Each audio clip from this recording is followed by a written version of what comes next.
نحن لا نركع لغير الله وحده. محمد علمنا أنه عبد الله ورسوله. بماذا يأمركم دينكم؟ يأمرنا أن نعبد الله ولا نشرك به شيئا، وبالصلاة، وأمرنا بصدق الحديث وأداء الأمانة وصلة الرحم وحسن الجوار والكف عن المحارم والدماء، ونهانا عن الفواحش وقول الزور وأكل مال اليتيم وقصف المحصنات.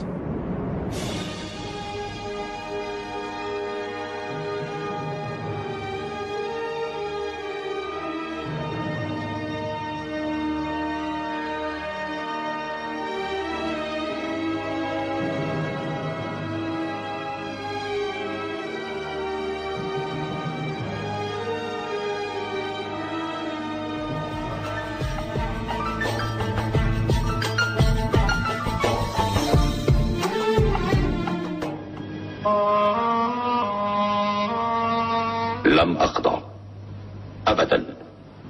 إني أعلن أن عمر المختار أبدا لم يخضع لنا، أبدا لم يأخذ مساعدة منا، أبدا لم يعترف بحقنا في حكم هذه المستعمرة.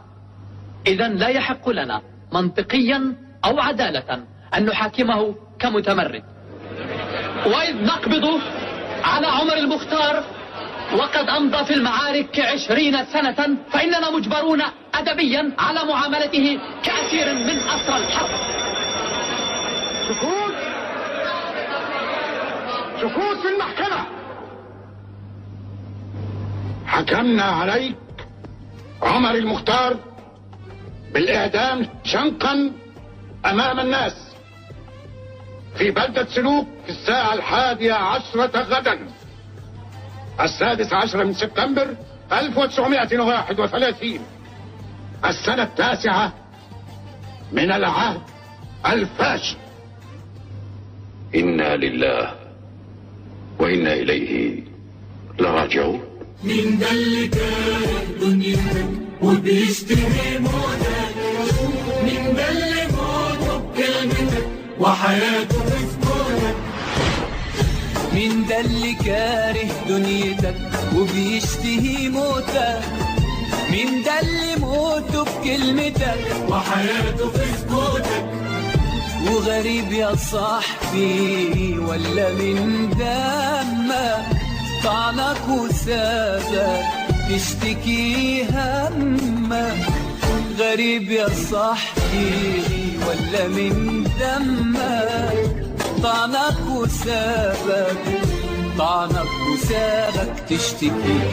تشتكي همك؟ رماك بلا مركب لموج عالي، سرق النهار لكن انت لا بتنحني ولا ينكسر صوتك. مين ده اللي كاره دنيتك وبيشتهي موتك؟ مين ده اللي موته بكلمتك وحياته في سكوتك؟